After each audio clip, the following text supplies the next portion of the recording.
Hey, everybody, and welcome to the next episode of Taking Flight. I am so excited to be here and hope you are doing well. Really quick before we get into this episode, I want to implore you to take a nice deep breath because sometimes we just forget to do that. And I know I'll go throughout my day and realize I haven't really just grounded in my body. So as we start this episode, take a few moments to take some really nice, still, grounded, deep breaths. Because we need that. It's so natural to do, but yet we don't do it well sometimes. Today we're going to talk a little bit about numbing the nuances. And that might sound like most things when I start out an episode. What are you talking about? What does that mean? First and foremost, the word numb gets a lot of kind of negativity wrapped around it in particular, right? We numb out things. We don't kind of face our emotions and things like that. And so it gets negative rep in that regard. If something on your body feels numb, that's not really a great thing going on for you. But today it's kind of in a positive way. And it stems off of some conversations that I was having with some people. And we were talking about being able to get more comfortable within yourself and the things that you do in this world. For instance, so many people would be like, oh my gosh, hearing my voice is such a weird thing. You know, we all have that. We've all been there where you hear yourself back on a recording. I think back to I don't even know what, the 90s, 80s, 90s, when the big old camcorders were a thing and people would hear their voices and it would be this weird out of body experience and nobody liked it. And so that's just kind of an example of one of those things where how can we numb the nuances so that we can understand that we can kind of envelop and accept ourselves in all the ways. And this conversation with a friend started because we were talking about showing up. They are a fellow content creator and business owner, and we were talking about the fact that sometimes you have to just get used to seeing yourself in all these different ways and shapes and forms, hearing yourself and listening back to yourself, and knowing that other people, the world, your family, your community, whatever it is going to see all these kind of variations of who you are and who you are becoming right in front of them, right? And so something to kind of take note of is that it's so human. It's so very human to feel that way. When we're kind of faced with ourselves, we're going to pick it apart. And with what I do on a regular basis of being a branding photographer and a coach and all these things, I see people facing themselves head on a lot. And I can see when they're feeling uncomfortable. I can sense it. And I too feel that way when I see back a photo or even a podcast recording. I want to get in and go and slide into the details and go, why do I sound like that right there? Or why did I say that in this way? Or why do, my eyes move in this regard and all these little things, right? But when we numb the nuances, meaning we start to kind of become used to seeing all these versions and accept that it's a snippet in time, it's a moment in time, right? When you have a photo taken of you, whether it's a selfie or cell phone pic or a professional photo, it's this literal second of time that you were in existence. And if we're going to pick apart that one little second, we're going to forget that we are just this very multifaceted human. And that we're changing on a literal second by second, if not millisecond by millisecond basis.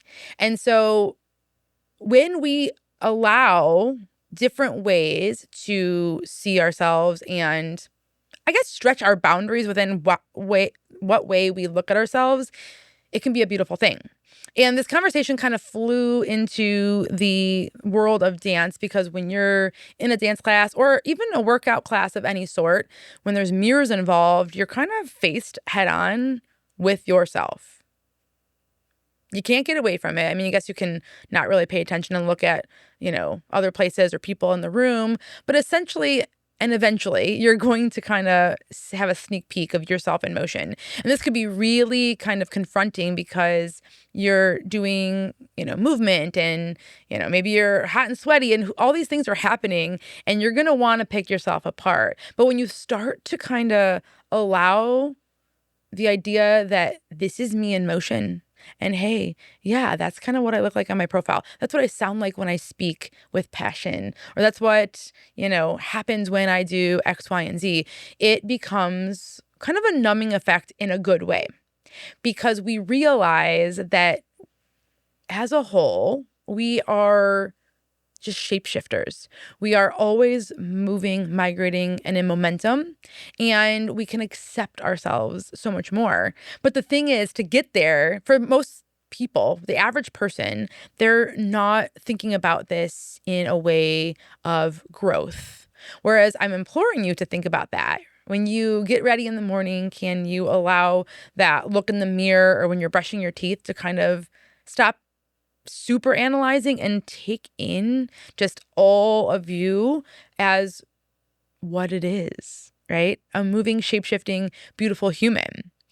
If you are somebody who creates content or gets in front of the camera, I know a lot of people who are in my community are entrepreneurs and business owners and all of the things. So you're probably faced with that in some way, shape, or form. But can you keep on allowing your brain to kind of stop in its tracks when it wants to start to pick apart the things? There are plenty of photos in my arsenal, whether they are ones that I've taken or I've had fellow friends and photogs take them for me, that I want to be like, I'm never using that photo because my crow's feet are just really on highlight there. It's me. That's who I am. That's what I look like. We cannot, right? We can't deny that. And the more that we do, the more that we stay small, the more that we're not showing up for ourselves in the best way possible. And honestly, we're not being the best for other people, because we're just kind of like, we're not going to show up today because we look like that. And this goes beyond the camera and, all of that stuff. It just goes with living. When you get up and you're having an off day or a bad body image day, it's bound to happen. But instead of letting that be kind of your everyday way of existing, and I see it all the time too. I see people shy away. They're like, they stick their kid in front of them because they're like hiding, behind their child, and they don't want to really show up full force. And we all have our places and spaces. I always say that I meet people where they are, and I want us all to meet ourselves where we are as well, because more importantly, we need to do that, right? And I think it's one of those things where when we stop allowing the bullying in our head to happen. I know I've talked about it before, but my mind gremlin, her name is Regina George. Yes, from the movie Mean Girls. Regina George can be a little bit rude sometimes, for lack of a better way of saying it, and saying it the nice way possible. She can just be a bully. And I used to allow her to kind of push me around, right? Even right before I was getting on here, I was thinking, okay, hold on, I got to push the sleeve up and do this. You're overanalyzing all the things because Regina's on repeat, like, well, this looks like that, and I want to pick apart that part of my body and all of the things. And I had to shut her down and say, hey, this is me. Here I am. I'm showing up. Yeah, let's do this. And the more that we do that, the more that we kind of stomp her out, sounds a little bit violent, but sometimes we got to take a little bit of action in the right direction. The more that our voice, our reality, our, I guess, excitement for just being ourselves can show up, it can shine. Because we live in this freaking world where we are battling and battling and battling the fact that we see these really curated photos and, filters and all of these things. So then when we look in the mirror and we see ourselves verbatim, like, that's just me out in the world, out in the wild, then we think that there's something going on, something wrong, that why do we look like that, especially as we age, And it's just one of those things where we're just so hyper aware. So what can we do? What can we do? There's so many different ways of kind of shining a light on all the parts of you and allowing them to just exist. One way I want you to kind of call to this assignment, if you will, is to maybe pull out some photos of yourself. Maybe they're recent ones, maybe they're older, maybe a little bit of everything, and pull them up, take a look, pull them up on your phone. If you've got, I love a good hard copy photo. I was just going through photos for something a while back, and it's just like, oh, I miss having that, because let's be honest, we don't have as many printed photos these days as we used to. But take a look at the photos. If it was a time in your life where you remember what you didn't like about yourself, say you're sorry. Like, tell yourself you're sorry for that, and find the things that you feel beautiful or feel strong or feel just content and happy with, even if you don't feel quote unquote beautiful within it. What do you feel content with? My eyes were really shining in this photo. I look really happy because I was laughing with my friends. And allow yourself to kind of heal the parts of you that would have beat yourself up at that time right now, right? Can't go back and change the exact moment, but what you can change is your idea about who you were, who you are now, and all of the things. The other thing is, and this is especially for people who are in a world or a business or any sort of capacity where you do face being on camera or speaking and you have to listen, hear, see yourself kind of in action or, doing the thing. Do it more. Do it differently. Do it in weird lighting. Find different angles. See all the different spots and places and spaces within yourself, and start to recognize that it's fluid, that it's moving, and that it's safe to have all of the kind of inflection that you will have. And then, of course, as you go along the way, note the things that make you feel the best in your skin. Like I really love when, I'm wearing things that feel like soft and cozy and good on my body, and I can tell that I feel good, right? So then you're going to mindfully be intentional when you're getting ready for things and just everyday life, really, about what you're putting on your body instead of trying to be something you're not or wear something that doesn't feel you. Maybe you can take a moment and really remember, you know what, actually, I shine best when you enter in whatever that means for you. And the more that we do this, the more that we see all these beautiful places and spaces of ourselves. And lastly, this can feel really confronting for people.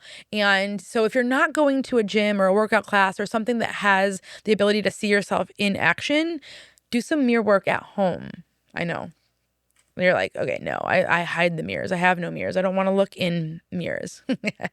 I get it. But even when you're getting ready, I'm pretty sure most people have at least a mirror in their bathroom, if nothing else. And you can take a moment to look at yourself in the eyes and say, you know what? Today we're going to just own ourselves. We're going to be comfortable in who we are in this moment. And I'm grateful for those crow's feet and those smile lines, because guess what? It means I've laughed a little and maybe I've been in the sunshine a little bit, and all of these things that are beautiful that we want to rip away from ourselves. We want to Botox it away and lip fill it away and all these things. And guess what?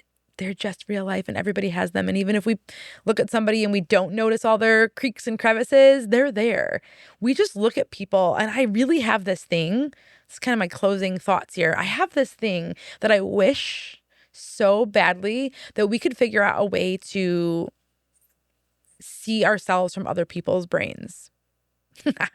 Maybe someday, and with all this crazy AI, we'll be able to do something like that. But how cool would it be to see like what people actually see when they look at us? Because I know I've been in a moment where somebody's like, oh my gosh, like, this is like, this looks so great, or blah, blah, blah. And it's like the exact thing in your mind that you're like, oh my God, I walked out of the house going, ugh, I don't feel good in my skin because of it. Right. But they don't see what you see. And it's so interesting that it's like, are our eyes just so focused? We live in this body, right? We live in this mind's eye. And it's like all we can focus on is the negative. But how do we get to seeing and perceiving ourselves like the whole world? Because there's literally such a vast difference.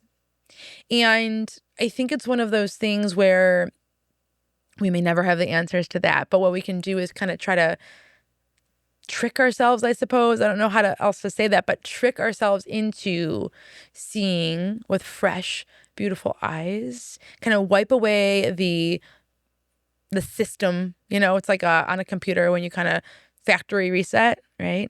Factory reset those thoughts, those ideas, those musings that we have about what it is that we look like, feel like, sound like, show up as in the world. And I think it could be really beautiful. And I'm in a season of that hardcore right now because I have a mantra right now to show up, because I'm really silly and I sometimes hold back some of that silliness because it feels too weird and silly and goofy and all the things. And when I'm really comfortable with people, they'll see it the most. But I just want to be me always. And so I want that to just flow out of me. So I'm really working on seeing myself in all these different ways, shapes, forms, and almost kind of forcing myself into just existing in that version of me in all the places, right? And I've talked about versions of ourselves before, and sometimes that gets like a negative connotation, like, oh, you're shapeshifting for things or for people or whatever. But but if we really look at it, it's actually just human nature to kind of take a look around and see, what's going on and what people might tolerate of us, and feel self-conscious about parts of us that are, maybe a little different. Because when we walk around the world, usually everyone's kind of like on their P's and Q's doing their thing. They've got the essence in which that environment or those people expect of you, instead of just being kind of like raw and entirely you always. And so I'm in a season of that, which I think is why this topic was so important to me, of kind of like numbing the nuances, stop picking apart, like hyper focusing on, the one wrinkle, the one crack in your voice, the one little tiny split second of yourself that you kind of want to be like, oh, why does that exist? Well, again, you exist on a fluid plane, and it's a beautiful thing. So join me in this journey of kind of seeing all the sides of your shapeshift, seeing all of the creaks and cracks, like I said, of yourself, and just owning them and being like, this is human. This is a privilege to have these creaks and these cracks and these maybe embarrassing little blips in time in your life, because they are just what make life what it is, right? If it was all like everybody had this like perfect plastic skin and our hair was always perfectly in place and we never said the wrong thing, what would we even have? There'd be nothing to do or talk about. We'd all just be like on autopilot in some weird like dollhouse, it just feels too curated. So wear the dang thing that feels good. Say the things that feel from your heart. Show up as yourself. And for the love of all things beautiful, understand that you are capable of existing in all the ways, shapes, and forms that feel best to you, and that you are amazing and beautiful and just wonderful and accepted for being that. Okay, my friends. So go take your homework assignment, go see how it feels, and let me know. Don't forget to, jump back in the comments, come, slide into my DMs, let me know what's feeling good for you and kind of what maybe this surfaces for you, and have fun doing it, most importantly.